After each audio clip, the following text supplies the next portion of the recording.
Bonjour et bienvenue dans Bonjour chez vous. Aujourd'hui, on parle de la prière. Quand tu pries, ouvre ta bouche. Alors certains disent, bah oui, évidemment, mais on va voir qu'il y a plusieurs façons d'ouvrir sa bouche. Qu'est-ce qu'on dit avec sa bouche grande ouverte? J'ouvre ma bouche, aujourd'hui, Evelyne. C'est bien, Frank. Tu vas bien? Ouais, ça va toi? Ça va très bien. C'est une nouvelle semaine d'émission. On est content d'être ensemble. Toi, t'es contente? Je suis toujours contente, moi. C'est beau. C'est pas vrai. J'aimerais tellement être d'humeur constante. Il y a des gens comme ça, ils sont d'humeur constante. Tout le temps. Tu sais. Et moi, quand je suis là, ça produit quoi en toi un peu? Ça Tu dépend. l'as dit avant l'émission? Tu l'as dit avant l'émission? J'ai certains fruits de l'esprit qui doivent se manifester plus que d'autres. Les gens, ils savent pas tout ce que tu nous fais subir. Pour les téléspectateurs, en tout cas, la présence de Frank amène de la joie. De la joie. Sur le ça, c'est sûr. Tu en parles comme si je vous fais subir des choses terribles. C'est terrible, absolument. Aïe, aïe, aïe. Bon, vous connaissez Frank, vous savez quel niveau ça peut être. Hein.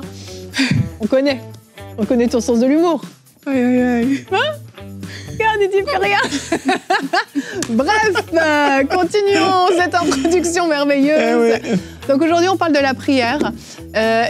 Aurélie, tu vas faire une rubrique réponse d'expert tout à l'heure. Tu vas nous parler du nom de Jésus, oui. au nom de Jésus. Oh my goodness. J'ai mis ma blouse d'experte aujourd'hui. Ah oui, tu te sens experte Elle avec s'est ça. habillée en experte. Tu aurais dû Pour mettre un répondre à la petit question. blazer noir encore par-dessus. Oui, avec une veste par-dessus. Pourquoi dit-on au nom de Jésus lorsqu'on prie? On va voir 5 choses par rapport à cette question. Cool. Yes. C'est important hein, parce que des fois, on le dit de manière tellement mécanique sans comprendre ce que ça implique derrière, ce que ça Jesus représente. name. Yes. Et je crois qu'aujourd'hui, et je veux le déclarer d'ores et déjà, que votre vie de prière va prendre une nouvelle dimension. Aujourd'hui, la façon dont vous priez va changer après cette émission parce que je crois vraiment que certains d'entre vous, vous allez avoir des déclics de l'importance de déclarer, de l'importance d'ouvrir nos bouches et de dire des paroles précises dans la prière. Et Frank me regarde avec attention du coin de l'œil et se dit « Waouh, je ne m'attendais pas à ça ». Je dois faire tout ça. Tu dois faire tout ça tout de suite dans la pensée du jour.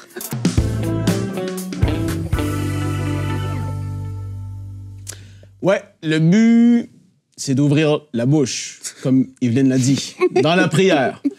Et alors que je préparais cette On pensée, commence fort. je me suis dit quand même, ça serait fou si on serait tous à l'église lorsqu'on y va pour une bonne réunion et que pendant la louange, tout le monde se retient et n'ouvre pas la bouche pour louer.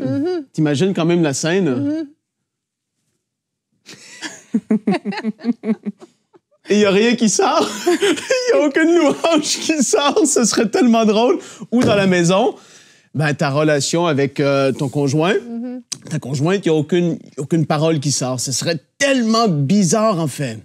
Et tout à fait, c'est tout à fait normal qu'on ouvre la bouche dans cette relation qu'on a avec notre Père Céleste. Parce qu'il y a beaucoup de personnes qui sont restées dans une forme de gêne, de timidité, de « c'est ma relation, moi et Dieu ». C'est moi et Dieu. Ça, je l'ai entendu plusieurs fois, mais c'est entre lui et moi. Et si quelqu'un vient même me demander de la prière parfois, c'est pourquoi? C'est quoi le sujet?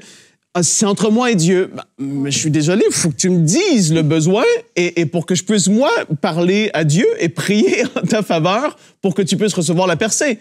On a besoin de pouvoir exprimer ce qui est là. Et puis, pour cette pensée, je veux regarder au parfait modèle, comme on le fait à tous les coups. Ça doit revenir à Jésus. Amen. Le plus qu'on peut, on doit revenir à Jésus et comment lui le fait. Regardons ensemble dans Jean 17, et là, vous pourrez aller le lire, parce que c'est une prière qu'il a fait énorme. Jean 14, 15 et 16, il parle vraiment du Saint-Esprit, comment on allait avoir le Consolateur avec nous, les choses qui allaient se passer, etc. Et là, Jean 17, il fait une prière.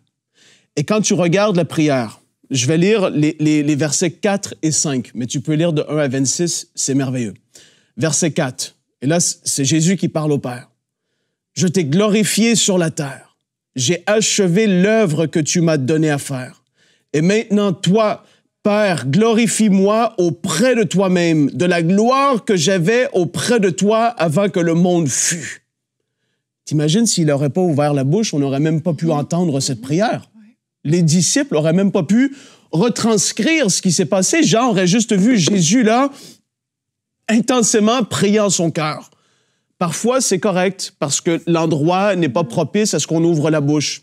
Mais lorsqu'on est ensemble réunis à l'église, lorsque tu es avec ton mari, ta femme, tu es en train de prier, il faut arriver à cette dimension où est-ce qu'on peut ouvrir la bouche, où est-ce que les gens peuvent nous entendre, ceux avec qui tu pries, et surtout ceux pour qui tu pries. Et en fait, quand on se rappelle ce passage que la vie et la mort sont au pouvoir de la langue, il y a cette réalité que de parler, nos paroles vont produire de la vie. Il y a Dieu a parlé lorsqu'il a créé. Jésus, lorsqu'il a maudit le figuier, il a parlé, il y a quelque chose qui est sorti de sa bouche, que plus personne ne mange de ton fruit. Wow! Une parole d'autorité, de foi qui sort de sa bouche. Lorsque tu regardes dans Jean, chapitre 11, les versets 41-43, « Ils ôtèrent donc la pierre. » Et ça, c'est le passage de Lazare. « Et Jésus leva les yeux en haut et dit, » c'est écrit, et il dit, « Père, je te rends grâce de ce que tu m'as exaucé. Pour moi, je savais que tu m'exauces toujours. Mais j'ai parlé à cause de la foule qui m'entoure, afin qu'ils croient que c'est toi qui m'as envoyé. Et ayant dit cela, il cria d'une voix forte, « Lazare, sors! » Parole d'autorité. Prière qui a déclaré que... On le voit partout dans les évangiles. Il faut arriver à être des personnes, des hommes et des femmes, qui allons ouvrir la bouche et ne pas être gênés ou intimidés par ceux et celles qui nous entourent parce qu'il y a une réalité, c'est fort lorsqu'on parle. Lorsque nos enfants nous entendent prier pour eux, ils entendent les paroles de foi qui sont dites, les paroles qui sont déclarées. « Père, que tes anges entourent mon fils aujourd'hui, qu'ils le protègent. » Et même pour eux, ça bâtit leur foi. Il y a plein de bienfaits par rapport au fait de parler, d'ouvrir la bouche, mais aujourd'hui, je veux t'encourager à sortir de cette dimension qui est celle vraiment du début, là, de je suis gêné, je sais pas trop comment faire, j'ose pas. Là, il faut commencer à oser. Et oser, au-delà de même quand tu es seul, toi avec ton père, avec les gens qui sont autour de toi, que tu puisses devenir toi-même aussi un modèle de prière, parce que, je continue ma pensée, même si mon temps est dépassé. Quand tu regardes ceux qui ont côtoyé tel ou tel leader dans leur vie, des personnes qui ont eu une influence dans leur vie spirituellement parlant. Tu vois, il y a quelqu'un que tu aimes peut-être écouter, un prédicateur que tu aimes écouter, autre, peut-être même que ton pasteur aussi à ton église locale, mais tu aimes écouter tel pasteur. Tu vas commencer même, en effet, à prier, à parler comme ces personnes, parce qu'ils ont une influence positive dans ta vie, normalement en tout cas. Je me rappelle, lorsque j'étais pasteur jeunesse pendant bien des années, les jeunes qui venaient, je les entendais prier après 2-3 ans, et je me disais... Ah, mais c'est fou, ils prient comme moi. Au début, c'était bizarre parce que tu te dis, mais en fait, non, c'est normal. Parce qu'ils entendent comment toi tu pries, normalement, ils vont commencer à faire de même. Et donc, il faut arriver à ce niveau-là où est-ce qu'on influence même d'autres personnes positivement par le fait qu'on prie et qu'on ouvre la bouche avec foi, avec force, avec ferveur, parfois, d'autres fois avec douceur. Mais on est des gens de foi qui allons ouvrir la bouche. C'est super, super important. Vraiment, vraiment, parce que c'est vrai que quand on prie seul, on peut se dire de toute façon, il n'y a personne qui m'entend autour de moi. Donc, je peux très bien prier dans mon cœur. Alors déjà, quand on prie dans son cœur, dans sa tête, nos pensées se mélangent à notre prière. Terrible. On perd le fil, on s'égare. Ça va durer 30 secondes. Hein. Ah oui, c'est sûr. 30 secondes après, tu es déjà parti ailleurs. Le message de l'autre. Le truc. Et au bout d'une minute, tu t'es endormi. Tu n'as aucune intensité. C'est normal que ça veuille sortir de toi, en fait. C'est comme quand tu loues le Seigneur. C'est trop bizarre. Il faut qu'à un moment donné, oh Dieu, tu es grand, tu as quelque chose qui veut sortir de toi. Vraiment. Et puis, c'est biblique surtout. On peut aller voir notre verset du jour, Ézéchiel 37 au verset 4. Dieu parle à son serviteur et lui dit, donc, puis il me dit, prophétise sur ces ossements-là et dis-leur, ossements desséchés, écoutez ce que dit l'Éternel. Et je continue le verset 5. Voici ce que déclare le Seigneur l'Éternel. C'est des paroles de déclaration qui doivent sortir de sa bouche. Je vais faire venir en vous l'esprit et vous revivrez. Yep. Je mettrai sur vous des nerfs. Je vous revêtirai de chair. Je vous recouvrirai de peau. Je mettrai en vous l'esprit et vous revivrez. Et vous renaîtrez et vous reconnaîtrez, que je suis l'Éternel. Dieu dit à son serviteur Ézéchiel de déclarer, de prophétiser de sa bouche. Et dans certaines situations qu'on vit, on a besoin de déclarer, de prophétiser de notre bouche des paroles d'autorité, des paroles aussi précises que là. Il aurait juste pu dire « revivez » et ça s'arrête là. Non, il va décrire la chair, les nerfs, les muscles, la peau, tout qui revient. C'est précis parce que c'est ça aussi, c'est des paroles de foi quand tu commences à rentrer dans le domaine de la déclaration, c'est ça, c'est de la prophétie. C'est que tu déclares les choses que tu veux voir comme si elles étaient déjà, en fait. Tu les vois déjà. Donc, c'est détaillé, c'est précis, c'est ferme et c'est avec audace. Au lieu d'être même dans la lamentation, certains d'entre vous, vous ouvrez peut-être la bouche dans la prière, mais c'est rempli de lamentation, de découragement, de démotivation, de plainte, au lieu de rentrer dans ce domaine de déclaration. C'est pour ça, oui, ouvre la bouche, comme Frank l'a dit. Commence à parler à haute voix, à prier à haute voix avec ton Père Céleste, mais aussi rentre dans une dimension de déclaration. Passe à une autre étape, à un autre niveau quand tu pries, où tu amènes les choses à l'existence. Tu les vois avec les yeux de la foi et tu commences à les dire de ta bouche pour que ça prenne vie. Ça, c'est des moments puissants. Et une chose qui peut aider aussi les personnes qui ont peut-être du mal à démarrer, c'est de prier avec la parole de Dieu. Vraiment, ne pas hésiter à prendre la Bible, ouvrir même un psaume et commencer juste à le déclarer vraiment comme une prière. Je pense que ça peut aider les gens parce que quelquefois, on peut se trouver gauche, vous savez. Moi, je me rappelle au début, j'arrivais pas à parler, j'arrivais pas du tout à parler et j'étais dans une église où on poussait quand même les gens un peu et puis un jour, on m'a donné 1 heure de prière, mais c'était terrible. J'avais un micro, mais le gars du son m'a dit, j'ai tout augmenté, mais on ne t'entendait pas. Tellement j'avais peur. Tellement j'avais peur de prier. Mais il a fallu, comme Frank disait tout à l'heure, oser en fait. Malgré la peur, malgré le fait que je tenais mon micro tellement proche de moi, je chuchotais à la limite, mais le fait de l'avoir refait, je ne me suis pas arrêtée à cet échec-là. Le fait de l'avoir refait et tout, aujourd'hui, les gens me disent, mais quand tu pries, mais vraiment, tu parles fort et tout, c'est comme, les gens veulent s'inspirer, tu vois. Mais ça a commencé quelque part. Et c'est aussi à ça que je veux encourager les gens, c'est que peut-être aujourd'hui, tu as des difficultés, tu peux te dire, je ne suis pas qualifié, etc. Mais Dieu regarde à ton cœur et commence juste à parler comme tu parles à quelqu'un. Tu n'as pas besoin que ce soit sophistiqué, que ce soit parfait. Commence juste à parler à Dieu comme un ami. Comme Frank disait, quand tu es en relation avec quelqu'un, tu lui parles en fait. Commence juste à parler et tu vas voir que les mots vont venir. Et quand tu lis ta Bible, essaie un peu de prier par rapport à ce que tu viens de lire. Tu vas voir que les mots vont sortir de ta bouche, etc. Et tu vas voir que tu grandis. Il faut commencer quelque part. Les personnes qui n'osent pas, commencer quelque part. Même si au début, c'est 1 minute, 2 minutes, commence, mais tu vas voir que tu vas grandir là-dedans, en fait. Ouais, en effet, il nous a fait comme des êtres relationnels, de toute façon. Dieu nous a créés comme ça. Et en étant un être relationnel qui veut cette relation, cet aspect-là, c'est normal qu'on parle entre nous et c'est normal qu'on parle avec Dieu. Alors qu'on parle avec Dieu et tu es en train de prier, même le monde invisible est en action et en mouvement en ta faveur. Clairement. Les anges vont commencer à agir parce que eux, ils peuvent pas lire tes pensées ni ce qui se passe dans ton cœur. Mais alors que tu déclares des choses, le monde invisible est en action. Nos paroles sont créatrices. On en a parlé, mais très, très rapidement tout à l'heure. Mais on a vu la puissance et la force qu'il y a à déclarer. Jésus a dit, parle à cette montagne. Si tu lui parles, tu es pas en train de fermer les yeux à cette montagne et à rien dire. Tu parles à la montagne. Ça va garder notre concentration dans nos temps de prière et je suis entièrement d'accord. Et c'est même là que tu vas pouvoir vraiment être focus sur tout ton être va être tourné vers ton temps de prière. C'est énorme le point que tu as amené par rapport à ça. Tout à fait vrai. C'est normal qu'on ouvre la bouche parce que ça serait trop bizarre sinon. Et puis, le parfait modèle le fait. Si on voit tous ces exemples-là aujourd'hui, pourquoi est-ce que tu ne le ferais pas toi? Je te mets au défi, si tu ne l'as jamais fait, fais-le dès aujourd'hui. Commence à ouvrir la bouche, une nouvelle dimension dans tes temps de prière. Tu vas voir que les choses vont commencer à évoluer. C'est obligatoire parce qu'on le voit dans la parole et ça va produire un fruit positif. Exact. Et dans ta bouche, peut-être, va se trouver le mot « au nom de Jésus ». Ce fameux mot qu'on entend beaucoup dans la bouche des chrétiens quand ils prient. Mais pourquoi est-ce qu'on le dit? Qu'est-ce que ça produit? Qu'est-ce que ça signifie? Est-ce que c'est une formule magique, Aurélie? On va voir ça dans la rubrique Réponse d'experts.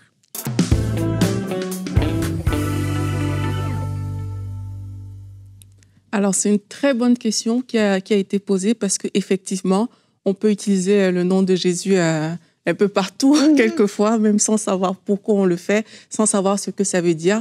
Donc, aujourd'hui, je vais vous donner 5 points juste pour nous aider, pour que la prochaine fois qu'on prie et qu'on dise au nom de Jésus, mais on le dise avec assurance et on le dise avec l'autorité, avec tout ce qui vient avec ce nom.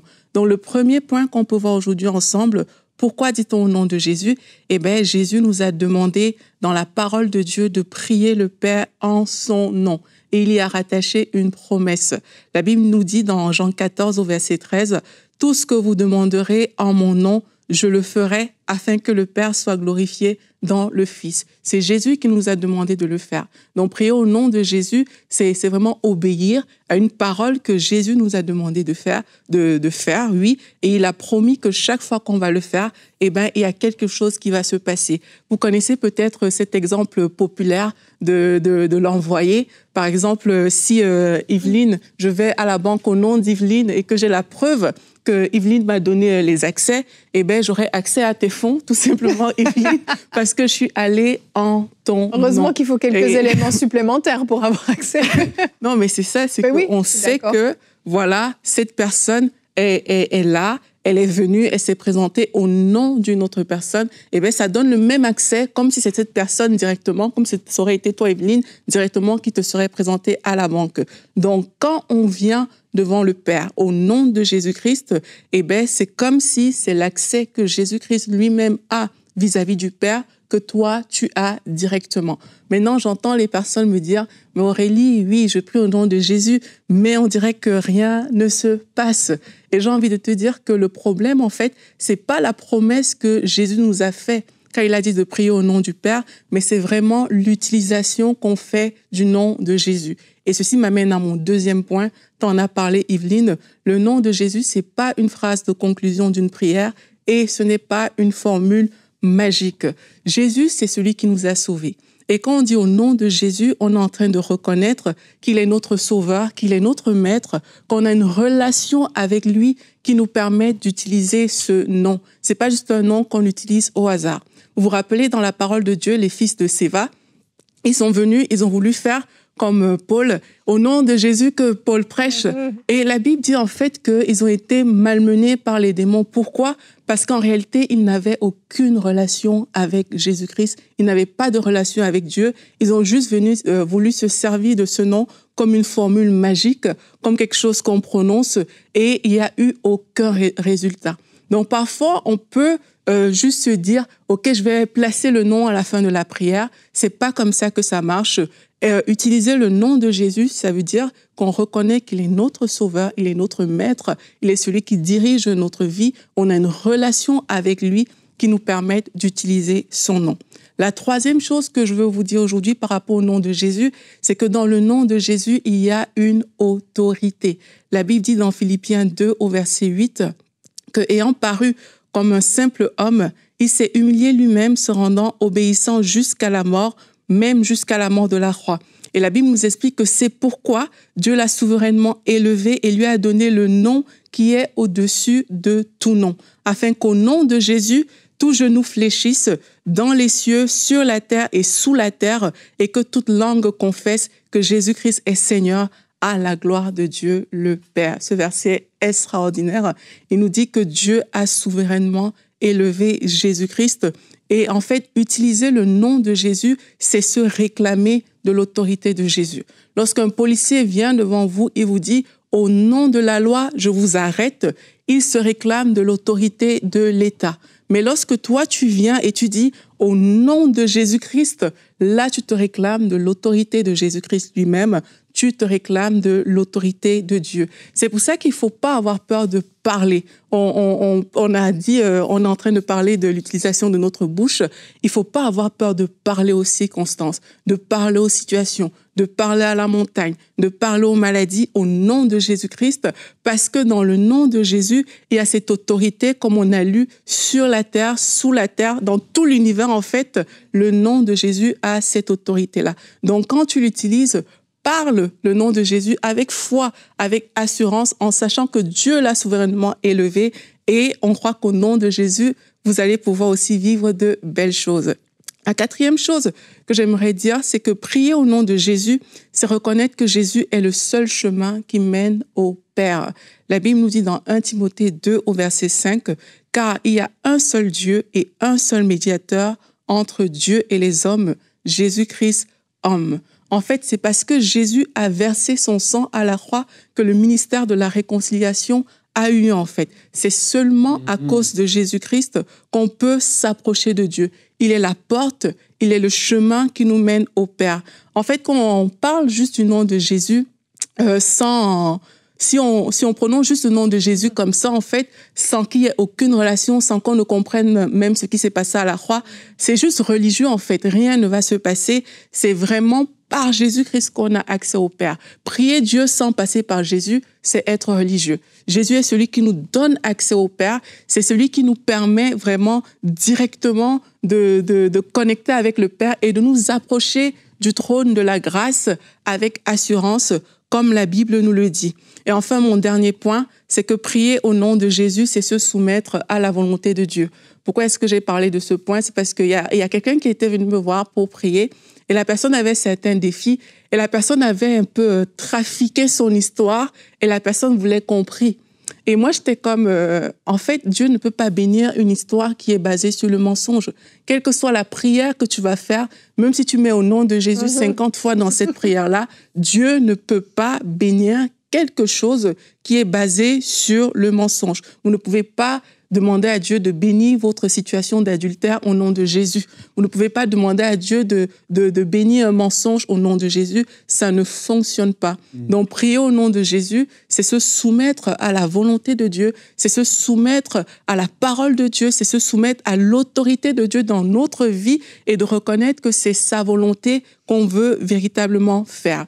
Donc, pour conclure, je vous dirais tout simplement que le nom de Jésus est puissant lorsqu'on l'utilise avec foi, lorsqu'on l'utilise en étant soumis à Dieu, lorsqu'on l'utilise pour répondre à la volonté du Père. Le nom de Jésus est puissant, alors n'hésitons pas à l'utiliser dans ce sens-là et non comme les fils de Sévar et non comme une formule magique. Utilisons-le vraiment en accord avec la parole de Dieu et au nom de Jésus-Christ, on va voir les choses se passer dans notre vie. Merci Aurélie, j'aime vraiment la dimension que tu as donnée à ce point parce que c'est vrai qu'on s'en sert de manière un peu mécanique parfois. Et là, la prochaine fois que vous prierez et que vous déclarez au nom de Jésus dans votre prière, je crois que dans votre tête, vous allez pouvoir repenser au point qu'Aurélie a partagé, repenser à la croix, à l'autorité déléguée, au fait que Jésus-Christ finalement vit en vous et que vous avez vous aussi donc cette puissance dans votre bouche quand vous déclarez, quand vous priez et quand vous vous positionnez au nom de Jésus. C'est comme si c'était lui-même qui le faisait. Je crois que ça va avoir vraiment un impact. En tout cas, merci beaucoup Aurélie. Oh, je retire la blouse de l'espère pour porter celle du témoignage. Puisque c'est ça, on enchaîne avec notre rubrique témoignage.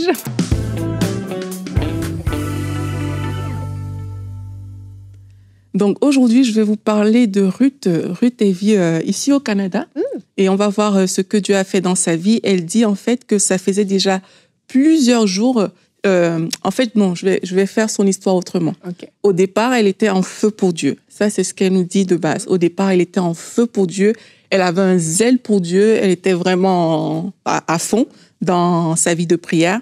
Et elle a eu plusieurs difficultés. Et ces difficultés ont fait en sorte qu'elle a délaissé sa vie de prière pendant plusieurs jours. Voilà. Donc, elle a délaissé sa vie de prière. Elle dit qu'elle était attaquée de toutes parts dans sa relation avec Dieu. Donc, au final, elle a juste laissé de côté.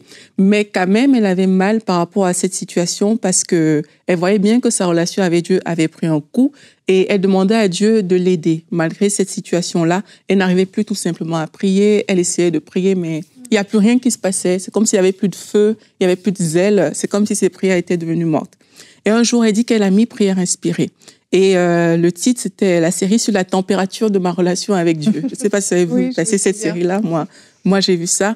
Et elle dit qu'elle a dit à Dieu, Seigneur, aujourd'hui, relève-moi, car ça ne peut plus continuer ainsi. Tant que tu ne me relèves pas, je ne quitte pas ma chambre. Donc, elle était quand même assez déterminée pour voir les choses changer dans sa vie. Et elle dit elle-même qu'elle ne s'attendait même pas vraiment à ce que le Seigneur agisse. Et pourtant, il a agi. Elle dit qu'elle a écouté la série au complet, un épisode après l'autre. Et elle a reçu chaque prière, en fait, de cette série-là. Elle a reçu la guérison de son âme. Elle dit, mon cœur devenait de plus en plus léger. J'ai pleuré dans la présence de Dieu. Je me suis repentie devant Dieu. Moi qui avais de la misère à prier seulement 10 minutes, je me suis retrouvée à prier toute la journée, même en faisant mes activités. Et ce qui s'est passé, en fait, c'est qu'elle a retrouvé cette flamme pour la prière et elle dit, j'ai prié pour moi, mais aussi pour le monde. Le Saint-Esprit m'a inspiré des prières d'intercession et je ne pouvais cesser de prier Dieu. Le soir, j'ai pu assister à la réunion d'église, alors qu'auparavant, je me trouvais des excuses pour ne pas aller à l'église. Je suis tellement reconnaissante à Dieu pour ce qu'il a fait. Quand un malheureux crie, il entend, il délivre. Amen. Gloire à Dieu pour Ruth. Vraiment. Son feu, son zèle a été ranimé alors qu'elle regardait cette émission. Et je crois aussi, Evelyne, qu'on peut peut-être prier pour les personnes qui ont besoin de ranimer leur feu, qui ont besoin d'ouvrir leur bouche par rapport au Seigneur. Seigneur, on te dit merci pour tous nos frères, toutes nos sœurs qui écoutent aujourd'hui. On croit, précieux Saint-Esprit, que tu es là et que tu agis. Et quand tu agis avec force. Seigneur, nous ouvrons nos bouches aujourd'hui et nous te demandons de descendre dans les maisons. Nous te demandons de saisir les frères, de saisir les sœurs qui sont en train d'écouter cette émission et que ta flamme tombe sur ces personnes et qu'elles commencent à prier, Seigneur. Que celles qui n'arrivaient pas à prier à haute voix, que leur langue se délie au nom de Jésus-Christ et que tes fleuves d'eau vive coulent dans ces maisons au nom puissant de Jésus-Christ. Amen. Amen. Gloire à Dieu. Merci Amen. Aurélie et merci Ruth de nous avoir envoyé son témoignage. Vous le savez, hein, vous avez l'habitude maintenant, mais vous pouvez nous envoyer vos témoignages de ce que vous vivez au travers de la chaîne EMCI TV. Vous pouvez aller sur le site emcitv.com/témoignage et vous voyez, il y a plusieurs moyens de nous laisser votre témoignage en vidéo, en audio, en texte. En tout cas, on est toujours bénis d'avoir tous ces témoignages. Ouais, ça fait longtemps qu'on n'a pas eu de vidéo, ce serait bien. C'est vrai, c'est vrai. Faites-nous des vidéos, on aime vous voir en plus. C'est plus riche quand c'est eux qui racontent en plus. Et je veux prendre le temps de remercier vraiment tous nos partenaires qui nous soutiennent mensuellement, parce que sans vous, ce genre de vie n'aurait pas pu vivre ce qu'elle a vécu. Ces émissions n'auraient pas lieu, Prière Inspirée n'aurait pas pu faire cette émission sur la température de ta relation avec Dieu. Et c'est grâce à vous, donc j'aimerais vraiment remercier toute la famille des partenaires. Vous nous soutenez fidèlement, certains d'entre vous depuis quelques mois, quelques semaines, mais d'autres depuis des années.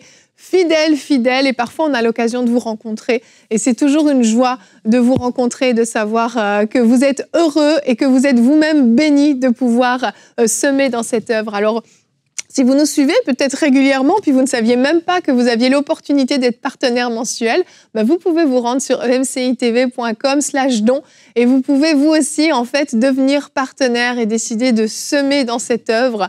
Et je crois que le Seigneur non seulement vous bénira en retour, mais aussi va vous faire expérimenter une grande joie. La semence produit de la joie vraiment et j'en ai été témoin plusieurs fois dans ma vie. Voilà, cette émission prend fin. Moi, je l'aurais bien continué. J'ai vraiment aimé ce thème. Merci à tous les deux. C'était super riche. Et j'espère que l'objectif est atteint et que votre vie de prière a pris un nouvel envol. Et demain, finalement, c'est comme si le témoignage de Ruth était l'introduction parfaite, la transition parfaite pour demain, puisque notre thème, c'est « Cesse de fuir Dieu ». Dans l'épreuve. Et Ruth, dans son témoignage, malheureusement, c'est ce qu'elle a fait, mais elle s'est ressaisie et on se réjouit de ça. Et Aurélie, demain, tu seras avec nous. Une rubrique, une question, une réponse. Comment vaincre le découragement pendant l'épreuve? Frank, tu vas suivre l'émission, là. J'ai l'impression que tu es motivé. Il ne veut plus parler. Ouvre ta bouche, on prophétise, mon frère. Comment saurais-tu ce que je veux dire si j'ouvre pas ma bouche, Evelyne? C'est ça. Allez. Ça termine l'émission. Ça termine l'émission. Ouvrez vos bouches et bonjour chez vous.